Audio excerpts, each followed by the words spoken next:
Hey guys, welcome back to invest mindset. दोस्तों, जब Warren Buffett की उम्र 11 साल की थी तो उन्होंने अपनी लाइफ का पहला इन्वेस्टमेंट किया था। उन्होंने अपनी लाइफ का पहला स्टॉक खरीदा था जिसका नाम था सिटी सर्विस कॉर्प। इस कंपनी का एक शेयर $38 में सेल हो रहा था, तो उन्होंने $114 से 3 शेयर्स खरीदे जो उस टाइम पे उनकी पूरी सेविंग्स थी।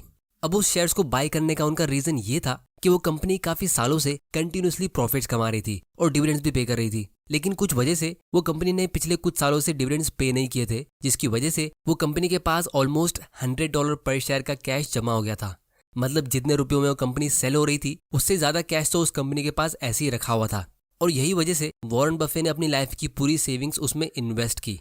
अब दोस्तों, यहाँ पे गौर करने वाली बात यह है कि आज की तारीख में मेजॉरिटी लोग, ऑलमोस्ट सभी जो अपनी 20s में होते, जो अपनी लाइफ का पहला शेयर खरीदते, तो वो स्टॉक मार्केट में बस यूं ही किसी के बोलने पे इन्वेस्ट कर देते या कोई एक दो सिंपल सा लॉजिक लगा के शेयर्स बाय कर लेते।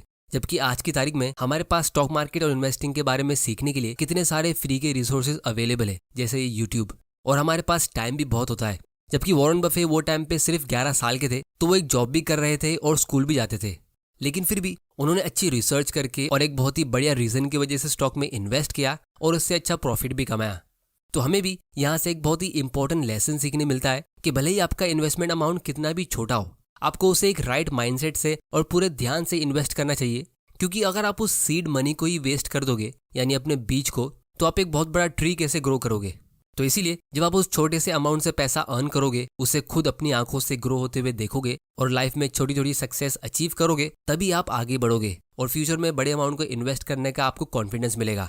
तो इसीलिए आज हम ये जानेंगे कि आप अपना फर्स्ट 10 या 20,000 रुपीज कहाँ और कैसे इन्वेस्ट कर सकते हो। आपको इन्वेस्टिंग शुरू करने के लिए क्या माइंडसेट और स्ट्रेटेजी चाहिए, और एग्जैक्टली आप अपने इन्वेस्टमेंट्स पिक कैसे करोगे, उसके हम कुछ वैल्यूएबल लेसन सीखेंगे। तो ये दोनों चीजें हम एकदम सिंपल लैंग्वेज में आज की वीडियो में डिस्कस करेंगे। तो अगर आप अपने 20s में हो तो ये वीडियो आपके लिए बहुत ही इंपॉर्टेंट होने वाला है, क्योंकि ये एक सवाल मुझे काफी लोगों ने पूछा है और ये एक बहुत ही बढ़िया बात है कि आप इन्वेस्टिंग को सीरियसली लेना चाहते हो। तो बिना वक्त बर्बाद किए हम शुरू करते हैं। तो दोस्तों, जिन लोगों के मन में एक सवाल आ रहा होगा कि एक छोटे से अमाउंट को इन्वेस्ट करने से हमारा क्या होगा या हमें कितने अमाउंट से एक्चुअली में इन्वेस्टिंग शुरू करना चाहिए, तो उम्मीद करता हूँ कि उनको अपना आंसर मिल गया होगा। क्योंकि हर एक बड़ा इन्वेस्टर एक टाइम पे छोटा ही था। जैसे हमने अभी डिस्कस किया, वॉरेन बफे जो आज $100 बिलियन के मालिक है, उन्होंने भी $114 से अपनी इन्वेस्टिंग की जर्नी की शुरुआत की थी। और राकेश झुनझुनवाला ने भी, जो आज 30,000 करोड़ रुपीस के मालिक है, उन्होंने भी अपना पहला इन्वेस्टमेंट सिर्फ 5,000 रुपए से शुरू किया था। और जब मैंने अपनी इन्वेस्टिंग की जर्नी की शुरुआत में एक छोटा सा अमाउंट सेव किया था और मुझे उसे इन्वेस्ट करना था, तो मैं भी वही सोच रहा था कि क्या मुझे उसे इन्वेस्ट करना चाहिए या थोड़ा और सेव करना चाहिए। और तब मैंने एक बुक रीड की थी जिसमें ऑथर कहते हैं कि मिडिल क्लास लोगों का माइंडसेट कुछ ऐसा होता है कि जब हमारे पास ज्यादा पैसा आएगा तब हम इन्वेस्टिंग करेंगे, लेकिन रिच लोगों का माइंडसेट ऐसा होता है कि जब हम छोटे अमाउंट को इन्वेस्ट करेंगे तभी हमारे पास ज्यादा पैसा आएगा। और इसीलिए रिच लोग अपनी लाइफ में बहुत सारा पैसा बनाते और पुअर माइंडसेट के लोग अपनी लाइफ में सिर्फ बहाने बनाते। अब ये मैं इसीलिए बोल रहा हूँ क्योंकि जब भी हम मिडिल क्लास के लोग पैसा कमाते तो बहुत ही कम लोग कुछ अच्छी खासी सेविंग्स करते, और उसमें से भी मेजॉरिटी लोग जो सेविंग्स करते, उनकी सेविंग्स हमेशा किसी बैंक अकाउंट में या एफडी में ऐसी पड़ी होती है जहां उन्हें सिर्फ 5 से 6% का इंटरेस्ट मिल रहा होता है। वो उससे एक्चुअल इन्वेस्टिंग नहीं करते ये डर से कि कहीं वो उसे लूज ना कर दे, या शायद अभी उनके पास उतने पैसे नहीं है या उतनी नॉलेज नहीं है, एक्सेट्रा एक्सेट्रा।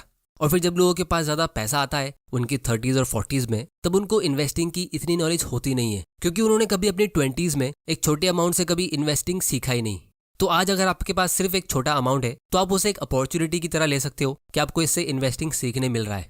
क्योंकि अक्सर जब लोग अपनी 30s और 40s में पहुंचते और जब उनकी रिस्पॉन्सिबिलिटीज बढ़ जाती है तो तब वो कम रिस्क लेने के लायक होते, क्योंकि उनको बहुत सारे एक्सपेंसेस कवर करने।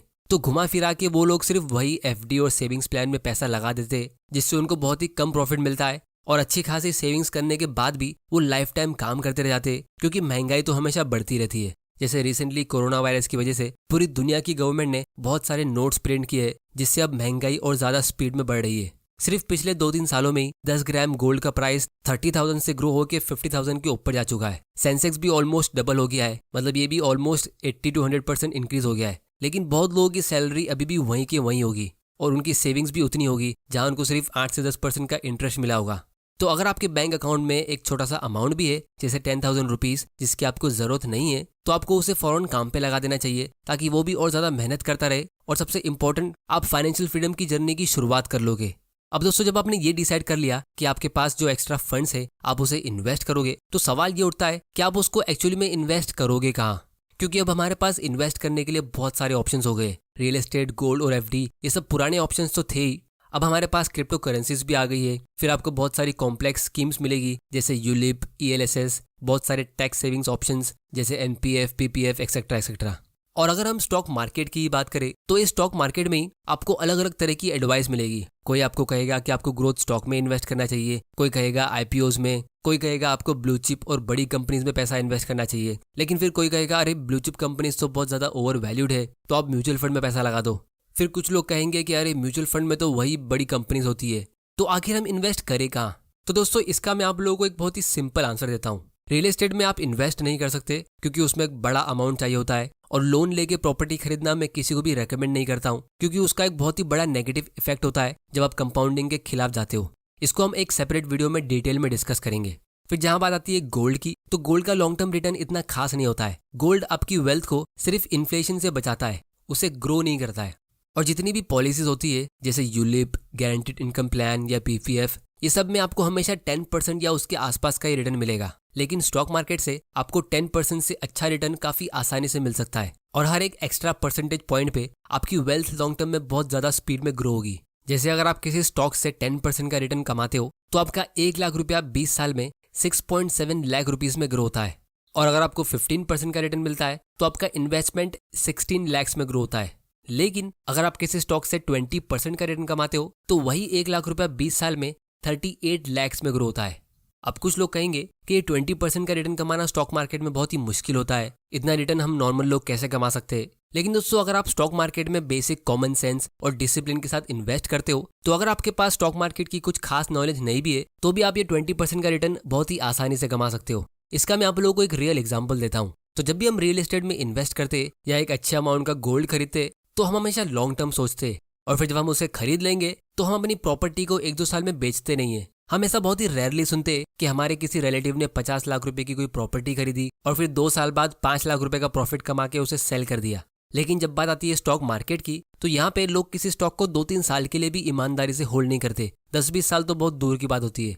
तो इसीलिए यहाँ पे आपको ये डिसाइड करना है कि आपको अगर स्टॉक मार्केट में इन्वेस्ट करना है तो कितने टाइम के लिए, और अगर आप अच्छी क्वालिटी के ग्रोथ स्टॉक को लॉन्ग टर्म के लिए होल्ड करते हो तो आप उससे कोई भी प्रॉपर्टी के मुकाबले काफी अच्छा रिटर्न कमा सकते हो।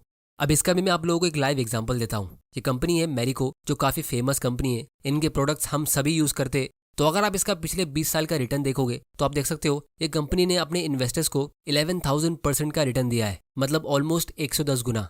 तो अगर हम इसका कंपाउंडेड एनुअल ग्रोथ रेट देखेंगे तो ये ऑलमोस्ट 24% का होता है। थोड़ी देर में मैं आप लोगों को कुछ टिप्स देने वाला हूँ कि आपको कैसे टाइप के स्टॉक्स पिक करने चाहिए। तो इसीलिए स्टॉक मार्केट में इन्वेस्ट करने का सबसे बड़ा बेनिफिट ये है कि यहाँ पे आप एक छोटे अमाउंट से भी इन्वेस्टिंग शुरू कर सकते हो और उस पे आप एक अच्छा रिटर्न भी कमा सकते हो, जो दूसरे इन्वेस्टमेंट्स में पॉसिबल नहीं है।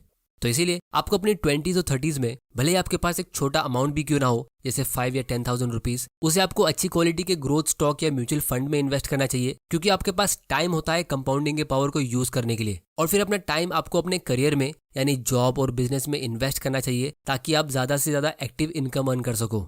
और फ्यूचर में जब आपकी अच्छी खासी वेल्थ क्रिएट हो जाएगी तब आप डाइवर्सिफाई कर सकते हो रियल एस्टेट, गोल्ड और दूसरी जगह पे। तो दोस्तों यहाँ तक उम्मीद करता हूँ कि आपको एक राइट माइंडसेट और स्ट्रेटेजी मिल गई होगी कि आपको अपना पहला इन्वेस्टमेंट कहाँ और किस तरह करना चाहिए। अब हम ये समझते हैं कि आपको कौन से टाइप के स्टॉक्स पे फोकस करना चाहिए, और मैं आप लोगों को कुछ टिप्स देता हूँ जिसे आप अगर फॉलो करोगे तो आप अपना लाखों का फायदा कर सकते हो।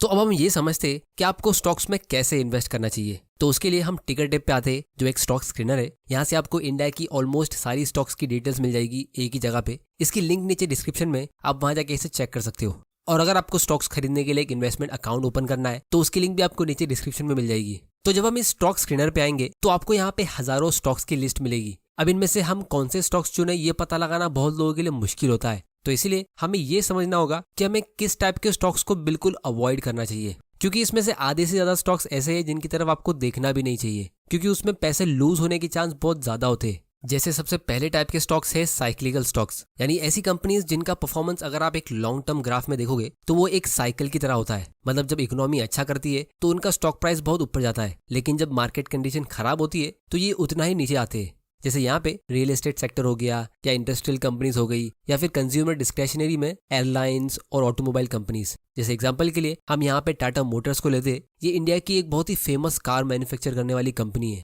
लेकिन जब लॉकडाउन लगा था तो लोग वो टाइम पे कार्स नहीं खरीद रहे थे, लोग वो टाइम पे बेसिक और खाने पीने की चीजों को खरीद रहे थे, और जिसको उस टाइम पे कार खरीदना भी था तो वो लोग कुछ महीनों के लिए रुक गए होंगे। तो इसीलिए अगर आप सिर्फ इसका शेयर का प्राइस देखोगे तो आपको एक बहुत ही सिंपल सा पैटर्न दिखेगा। जब बुल मार्केट शुरू होने वाला होता है तो उसके पहले ही इनका शेयर प्राइस ऊपर भागने लगता है, और इसीलिए जिन्होंने इसमें पहले इन्वेस्ट किया होता है यानी मार्केट क्रैश के बीच, तो सिर्फ उन्हीं लोगों को अच्छा प्रॉफिट मिलता है। तो बिगिनर्स को मैं ऐसे स्टॉक्स इसीलिए अवॉइड करने कहता हूँ क्योंकि स्टॉक मार्केट में न्यू इन्वेस्टर्स हमेशा बुल मार्केट के बीच ही एंटर करते, मतलब यहाँ पे जब मार्केट बहुत अच्छा कर रहा होता है। न्यूज में और हर जगह आपको दिखेगा कि देखो लोग स्टॉक मार्केट से कितना प्रॉफिट कमा रहे हैं, ये स्टॉक आज कितना % ऊपर गया, ये वाले स्टॉक ने आज 52 वीक हाई टच किया, एक्सेट्रा एक्सेट्रा। तो बहुत सारे न्यू इन्वेस्टर्स लाखों करोड़ों के नंबर्स में बुल मार्केट के बीच अपने डीमैट अकाउंट्स ओपन करते और फिर बिना कोई ज्यादा रिसर्च किए सिर्फ प्राइस चार्ट को देख के इनमें इन्वेस्ट कर लेते। जैसे अगर हम इसके लास्ट बुल रन की बात करें तो पिछले 1-2 साल में बहुत सारे इंडियंस ने स्टॉक मार्केट में एंट्री की है, लेकिन अब ये स्टॉक ऑलरेडी ऊपर जा चुका है। तो जिन लोगों ने इसमें 2020 के बीच इन्वेस्ट किया था तो सिर्फ वही लोगों को इससे अच्छा प्रॉफिट मिलेगा, जैसे राकेश झुनझुनवाला ने वो टाइम पे इन्वेस्ट किया था। लेकिन अगर आप ये सोचोगे कि सब बड़े इन्वेस्टर्स ने इसमें इन्वेस्ट किया है तो आपको भी करना चाहिए, तो ये एक बहुत बड़ी मिस्टेक होगी। तो कहने का मतलब ये है कि इन स्टॉक्स में आपकी बाइंग और सेलिंग की टाइमिंग बहुत ज्यादा इंपॉर्टेंट होती है, और इस टाइमिंग के खेल में जिस तरह आपको बिहेव करना चाहिए बिगिनर्स हमेशा उसका एग्जैक्ट ऑपोजिट करते हैं और अपने पैसे गंवाते। क्योंकि जब पूरी दुनिया ग्रीडी होती है तो आपको मार्केट क्रैश के बारे में डरना चाहिए, और जब मार्केट क्रैश के बीच पूरी दुनिया डर रही होती है तब आपको ग्रीडी होना रहता है। लेकिन न्यू इन्वेस्टर्स को ये बात जल्दी समझ नहीं आती है। तो इसीलिए अपनी स्टॉक मार्केट की जर्नी में शुरुआत के कुछ सालों तक आप ऐसे स्टॉक्स को अवॉइड करो और पहले मार्केट साइकिल को समझने की कोशिश करो। फिर दूसरे टाइप के स्टॉक है जिनको आपको अवॉइड करना चाहिए, वो है ऐसी कंपनीज जिनमें कोई ग्रोथ का स्कोप होता ही नहीं है, जैसे communication service, advertising, publishing, radio और टीवी चैनल्स। ये सब इंडस्ट्रीज डिक्लाइन हो रही है क्योंकि अब एंटरटेनमेंट को कंज्यूम करने का तरीका हमारा बदल चुका है। या फिर ये एनर्जी सेक्टर की कंपनीज, क्योंकि लोग आजकल ग्रीन एनर्जी पे फोकस कर रहे हैं। तो एग्जांपल के लिए अगर हम ONGC की बात करें तो बहुत लोग ऐसी कंपनीज में डिविडेंड्स के लिए इन्वेस्ट करते हैं, या फिर ये अच्छे वैल्यूएशन पे मिलती है इसीलिए इन्वेस्ट करते हैं। लेकिन ये एक वैल्यू स्टॉक नहीं है, ये एक वैल्यू ट्रैप है। ऐसे स्टॉक्स हमेशा चीप वैल्यूएशन पे ही सेल होते रहते और टाइम के साथ ये और ज्यादा सस्ते होते रहेंगे क्योंकि इनका कोई फ्यूचर ही नहीं है। फिर तीसरी टाइप की कंपनीज जिनको आपको अवॉइड करना चाहिए वो है पेनी स्टॉक्स, मतलब जिनके स्टॉक्स एकदम चीप प्राइस पे सेल होते हैं, जैसे 5 या 10 रुपया पर शेयर या फिर उससे भी कम। पेनी स्टॉक्स के ऊपर मैंने एक डिटेल वीडियो ऑलरेडी बनाया है जिसकी लिंक आपको यहाँ और डिस्क्रिप्शन में मिल जाएगी। लेकिन इस वीडियो में मैं ये रिपीट इसीलिए कर रहा हूँ क्योंकि मेजोरिटी बिगिनर्स जिनके पास 5-10 हज़ार रुपए होते तो वो हमेशा किसी पेनी स्टॉक से ही अपनी स्टॉक मार्केट की जर्नी की शुरुआत करते। जैसे एग्जांपल के लिए यहाँ पे हम स्टॉक प्राइस पे 1 रुपीज टू 10 रुपीज एंटर करते और फिर रैंडमली ये कंपनी पिक कर लेते। तो अगर आप ऐसी कोई कंपनी में 10,000 रुपए इन्वेस्ट करते हो तो आपको इनके 1000 स्टॉक्स मिल जाएंगे। लेकिन अगर आप किसी भी पेनी स्टॉक का लॉन्ग टर्म चार्ट देखोगे तो आपको हमेशा कुछ ऐसा ही दिखेगा, क्योंकि ये ऐसी कंपनीज होती है जो किसी बड़ी प्रॉब्लम में फंसी है, जैसे इनका बिजनेस ही शायद पूरी तरह फेल हो गया है या फिर ये फ्रॉड और बैंक्रप्सी की तरफ जा रही है, तो इनकी ग्रोथ के चांसेस बहुत ही कम होते हैं। और अगर हम इनका होल्डिंग पैटर्न देखेंगे कि किस टाइप के लोगों ने इसमें इन्वेस्ट किया है तो आपको हमेशा सिर्फ प्रमोटर्स और रिटेल इन्वेस्टर्स यानी हम जैसे मिडिल क्लास के लोग ही मिलेंगे। प्रमोटर्स इसीलिए क्योंकि इन्हीं लोगों ने कंपनी को स्टार्ट किया होता है, तो शुरुआत में पूरी कंपनी इन्हीं की होती है। लेकिन बाकी सारे म्यूचुअल फंड मैनेजर्स, FIIs और DIIs पहली फुर्सत में ऐसे स्टॉक्स को सेल कर देते और उनके बदले बिगिनर इन्वेस्टर्स ऐसे शेयर्स को बाय करते लॉटरी टिकट समझ के। और इसीलिए आप लोगों ने हमेशा देखा होगा कि न्यू इन्वेस्टर्स हमेशा पैसा लूज करते, क्योंकि पेनी स्टॉक्स चीप नहीं होते, ये सबसे ज्यादा एक्सपेंसिव होते क्योंकि ये आपसे आपका पूरा कैपिटल लूज करवा सकते। तो इसीलिए अब हम बात करते हैं कि आपको कौन सी टाइप की कंपनीज में इन्वेस्ट करना चाहिए। तो एज अ बिगिनर आपको ऐसी कंपनीज ढूंढनी चाहिए जो हर साल हर मार्केट कंडीशन में ग्रो होती रहे। इसमें ज्यादातर रिटेल कंपनीज होती है जो बेसिक नेसेसिटीज के आइटम सेल करती है, या फिर FMCG कंपनीज जिसको हम कंज्यूमर स्टेपल्स भी कहते हैं। जैसे यहाँ पे हम रैंडमली एक कंपनी पिक कर लेते, तो यहाँ पे हम डाबर कंपनी की बात करते। अगर हम इसका एक क्विक एनालिसिस करते इसके फाइनेंशियल्स पे क्लिक करके कि इन्होंने पिछले 10 साल में कैसा काम किया है, तो यहाँ पे आप देख सकते हो इनके सेल्स और प्रॉफिट की कंसिस्टेंसी कितनी बढ़िया है। ये हर एक ईयर यानी ईयर ऑन ईयर अच्छा परफॉर्म कर रही है। इसको हम यहाँ पे ग्रोथ व्यू पे क्लिक करके एकदम इजीली देख सकते हैं। ऑलमोस्ट सारे सेक्शंस ग्रीन में, क्योंकि ये कंपनी हर साल कुछ ना कुछ ग्रोथ शो कर रही है कंसिस्टेंसी के साथ। और यही चीज आपको इसके शेयर प्राइस पे भी दिखेगी कि इनका शेयर प्राइस भी कंसिस्टेंटली ग्रो हो रहा है। लेकिन अगर आप कोई दूसरी कंपनी लेते हो, जैसे एक साइक्लिकल स्टॉक यानी इस 4 व्हीलर की कैटेगरी में से मारुति सुजुकी की हम बात करते और इसके फाइनेंशियल स्टेटमेंट को देखते, तो 2013 से लेकर 17 तक सब ग्रीन था, मतलब सेल्स और प्रॉफिट्स बढ़ रहे थे। लेकिन उसके 3-4 साल बाद सब रेड में रहा, और यही चीज आपको इसके शेयर प्राइस पे भी देखने मिलेगी। पिछले 4 साल से इसका शेयर प्राइस ऊपर ही नहीं गया है। तो इसीलिए ऐसे स्टॉक्स में आपको 3 बार राइट होना पड़ता है। सबसे पहले आपको कौन सी कंपनी पिक करनी है, फिर दूसरा कौन से टाइम पे बाय करना है, और तीसरा उसे कब सेल करना है। ये तीनों चीजों में आपको राइट होना ही पड़ेगा, तब जाके आपको प्रॉफिट मिलेगा। और ये चीज बहुत ज्यादा डिफिकल्ट होती है। अगर आप एक बार प्रॉफिट कमा भी लोगे तो शायद आप बार बार प्रॉफिट नहीं कमा पाओगे। इसीलिए लोगों को स्टॉक मार्केट बहुत रिस्की लगता है।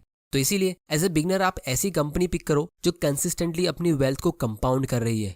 जैसे अगर हम पिडिलाइट कंपनी की बात करें तो आपको इसका स्टॉक प्राइस भी एकदम कंसिस्टेंटली ग्रो होते हुए दिखेगा, क्योंकि इनका सेल्स और प्रॉफिट बिल्कुल वैसा ही कंसिस्टेंटली इंक्रीज हो रहा है, जिसकी वजह से इसकी इंट्रिंसिक वैल्यू बढ़ती जा रही है। तो ऐसी कंपनीज में आपकी एंट्री की टाइमिंग इतनी ज्यादा जरूरी नहीं होगी। अगर आप बुल मार्केट के टाइम भी इनमें इन्वेस्ट करते हो और थोड़ा सा ओवर पे करते हो, मतलब जैसे ही आपको मंथली सैलरी मिलती है तो आप कुछ हजार रुपया सिस्टमेटिकली इनमें लॉन्ग टर्म के लिए इन्वेस्ट करते रहते हो, तो बहुत ज्यादा चांसेस है कि आप लॉन्ग टर्म में प्रॉफिट कमाओगे ही, और अच्छा खासा प्रॉफिट कमा लोगे। क्योंकि यहाँ पे आपको 3 चीजों में राइट होने की जरूरत नहीं होगी कि आपको कौन सा स्टॉक बाय करना है, उसे कब बाय करना है और फिर उसे कब सेल करना है। आपको बस अच्छी कंपनी ढूंढनी है और उसमें हर महीने थोड़ा बहुत इन्वेस्टमेंट करते रहना है, जिससे लॉन्ग टर्म में आपके पास अच्छी खासी वेल्थ होगी।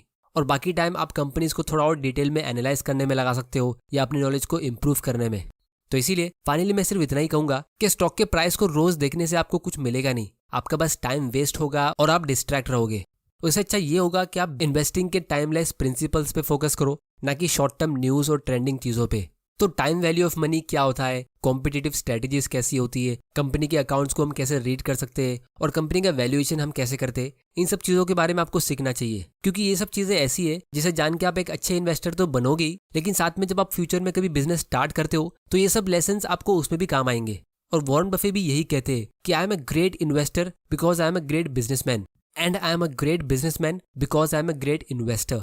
क्योंकि हर इन्वेस्टर को एक अच्छे बिजनेस की तलाश होती है और हर बिजनेसमैन का उसके बिजनेस से मेन फोकस यही होता है कि वो कैसे उससे वेल्थ क्रिएट करे। क्योंकि सिर्फ अच्छे स्टॉक्स का नाम जान लेना काफी नहीं होता है। बहुत सारे लोगों को अच्छी कंपनीज के नाम ऑलरेडी पता होंगे, बहुत सारी हाई क्वालिटी कंपनीज के गुड्स और सर्विसेज आप ऑलरेडी यूज कर रहे होगे और शायद पिछले 10-20 सालों से यूज कर रहे हो, जितने टाइम में उन कंपनीज ने अपने इन्वेस्टर्स के लिए काफी ज्यादा वेल्थ क्रिएट कर दी है। सबसे इंपॉर्टेंट ये होता है कि आप स्टॉक्स के अप्स एंड डाउन्स में कैसे रिएक्ट करते हो। तो इसीलिए आप अपने इमोशंस को ट्रेन करो और पेशेंस को प्रैक्टिस करो, और साथ में आप अपनी खुद की पर्सनल लेवल पे इंट्रिंसिक वैल्यू को ग्रो करो, मतलब अपनी नॉलेज इंक्रीज करते रहो, जिससे आपकी खुद की इनकम भी बढ़ेगी आपकी वेल्थ के साथ।